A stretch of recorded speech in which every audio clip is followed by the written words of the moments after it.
गरीब साध साध सब नेक हैं, आप अपनी ठोरे, जो सतलोक ले जाएंगे वो साधु कोई और।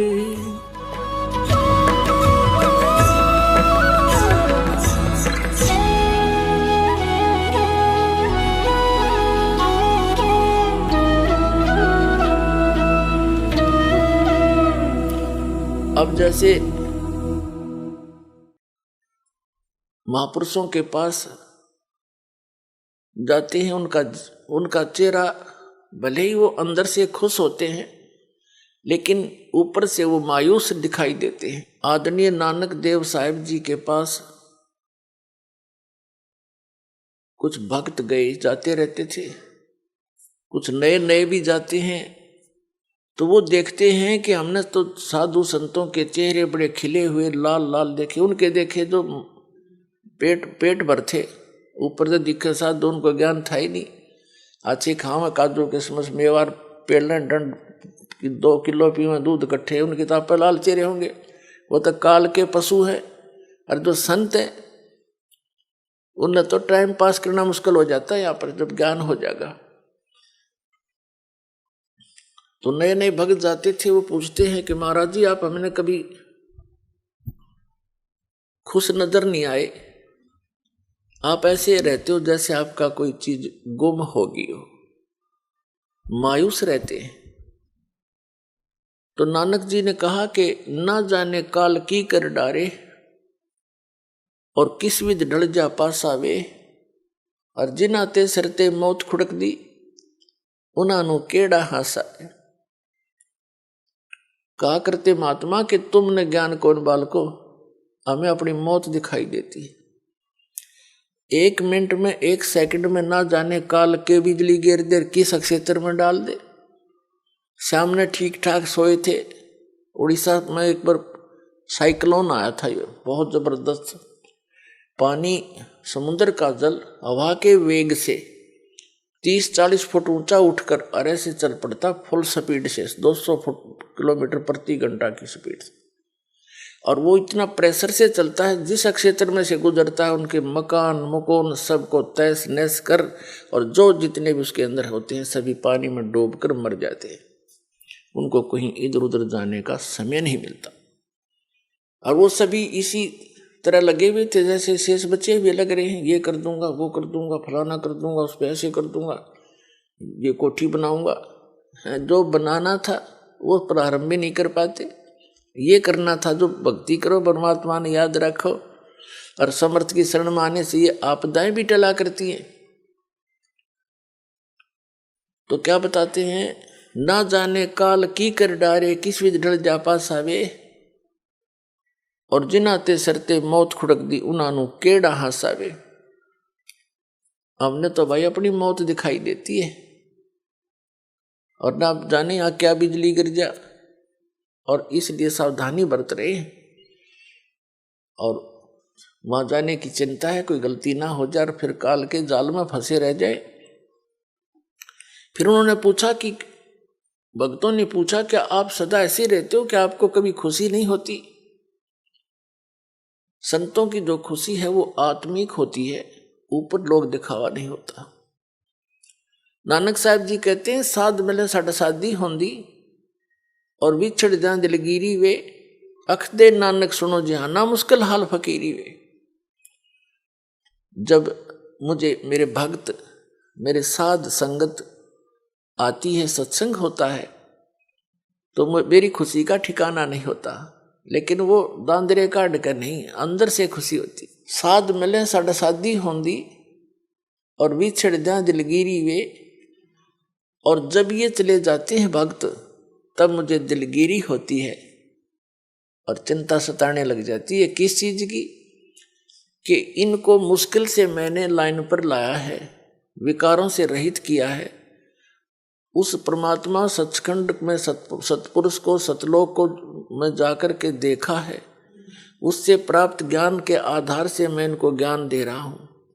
क्योंकि आदरणीय नानक देव साहिब जी पहले हिंदू धर्म में जन्मे थे, श्री राम कृष्ण के कट्टर पुजारी थे, और ब्रजलाल पांडे के पास वो गीता पढ़ा करते थे, उनसे दीक्षा ले रखी थी। जब परमात्मा आए उनको सतलोक लेकर गए सचखंड बेई नदी से, एक साधु रूप में आए थे, जिंदा महात्मा के रूप में, परम अक्षर पुरुष सतपुरुष, और उनको साथ लेकर सतलोक गए सचखंड, फिर वापस छोड़ा था। 3 दिन तक वो अचेत कहीं गुप्त रखे थे, उनका शरीर आत्मा को लेकर गए थे। तो उन्होंने आकर जो भी उस मालिक से वार्ता हुई, जो भी उनका आदेश था कि ऐसे ऐसे इन पुण्यात्माओं को आप भक्ति मार्ग पर लाओ, मेरा ज्ञान बताओ, और इनको केवल इतना ही अभी स्टार्ट करना, जैसे पहली कक्षा के बालक को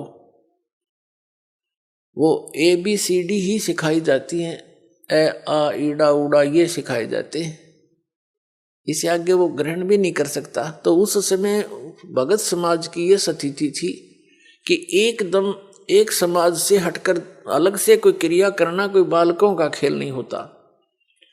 पूरा हिंदू समाज विरोधी बन गया, वो पांडे भी विरोधी हो गए, खुद पिता भी कालू राम मेहता जी भी विरोधी हो गए उन नकली गुरुओं के बहकाने सिखाने से कि ये तो ब्रह्मा विष्णु महेश को भी नहीं मानता, ये तो शंकर जी की पूजा भी नहीं मानता, ये तो इससे ऊपर भगवान बताता है, नास्तिक पैदा हो गया। लेकिन उन्होंने परवाह नहीं करी, आंखों देख रहे, कौन माने उनको उतरुओं की बता, फिर जिसने आंखों देखा भगवान को सारा। तो इसलिए वेदों में वर्णित है कि वो सतपुरुष स्वयं आता है यहाँ, अपने अच्छी आत्मा को मिलता जो दृढ़ भक्त होते हैं, तो उसको अपने से परिचित कराता है, उनको उपदेश देता है। तो ये दृढ़ भक्त थे जिनको परमात्मा मिले। सारा समाज एक तरफ था, पूरा हिंदू समाज, और नानक साहिब जी एक तरफ थे, डगमग नहीं हुए। जितना भी मेहनत करी, खूब जगह जगह प्रचार किया, फिर प्रचार किया हुआ जो 10-12 वर्ष प्रचार किया उन्होंने, तो ऐसी बात नहीं, कुछ एक व्यक्ति पुण्यात्मा उनके ज्ञान से परिचित हुए, लेकिन बहुत कम। फिर वो एक स्थान पर रहने लगे, अपने घर पर ही 16 वर्ष अपने घर पर रहे, फिर अपना खेती का कार्य भी करते थे और सत्संग भी करते थे। तो भगत जन आने लगे, वहां सत्संग सुनने लगे। नानक साहब जी कह रहे थे कि भाई इनको मुश्किल से दिशा दी है, और जब ये यहाँ से जाते हैं सत्संग सुनकर, मुझे इनकी चिंता सताने लग जाती है कि कोई काल का दूत इनको फिर से भ्रमित ना कर दे, परमात्मा के बच्चों को फसल में कोई कीड़ा ना लग जा। और जब ये वापस आ जाते हैं एज इट इज अगले सत्संग में, तो मेरी खुशी का ठिकाना नहीं रहता कि मेरी फसल परमात्मा का बाग सुरक्षित है। साध मिले साड़ी शादी होंदी, विछड़ जा दिलगिरी वे, अखदे नानक सुनो जिहाना, मुश्किल हाल फकीरी वे। कि यह भक्ति बड़ी मुश्किल बना दी, क्योंकि सत्य ज्ञान देने वाला एक, मिसगाइड करने वाले अनेक।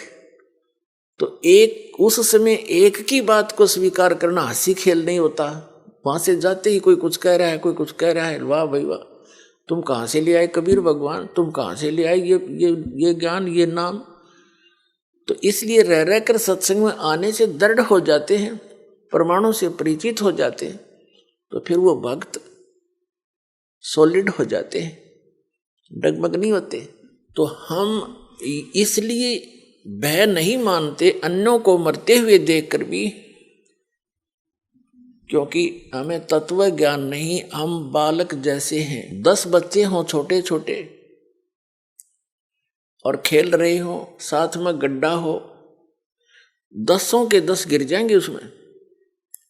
एक गिर गया, दूसरा भी खेलता खेलता तीसरा भी, क्योंकि उनको पता है नहीं ये मर रहे हैं, तू बच जा। उनकी इतनी बुद्धि काम करती ही नहीं।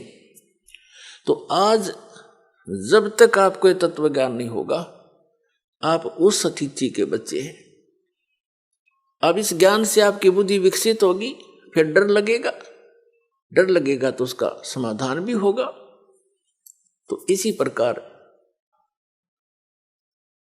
परमात्मा हमें ये ज्ञान कराना चाहते थे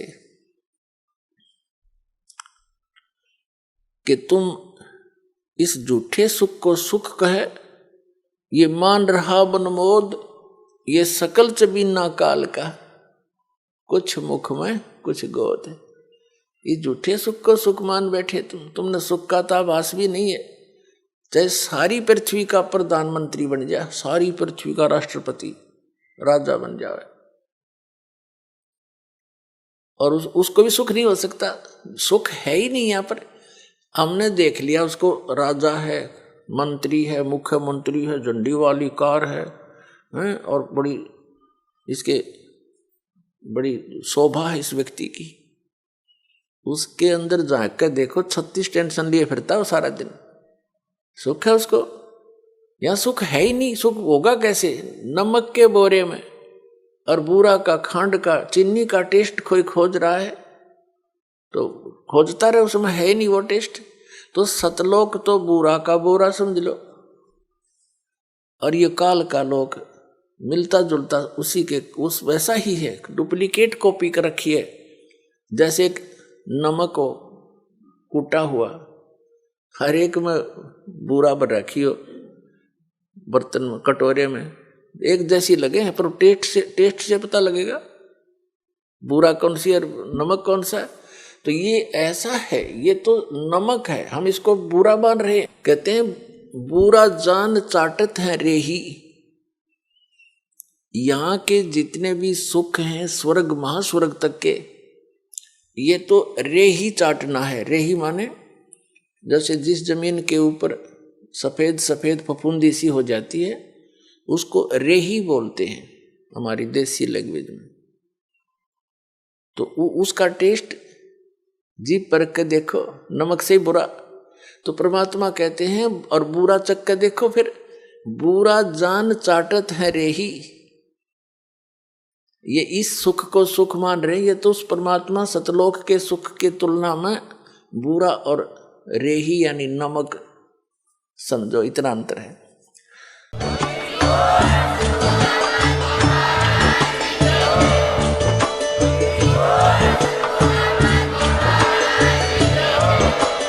आप सुन रहे थे जगत गुरु तत्वदर्शी संत रामपाल जी महाराज जी के मंगल प्रवचन। अधिक जानकारी के लिए विजिट कीजिए हमारी वेबसाइट www.jagatgururampalji.org। संत रामपाल जी महाराज जी के शुभ आशीर्वाद से पूरे विश्व भर में 500 से भी ज्यादा नाम दीक्षा केंद्र हैं, जिन पर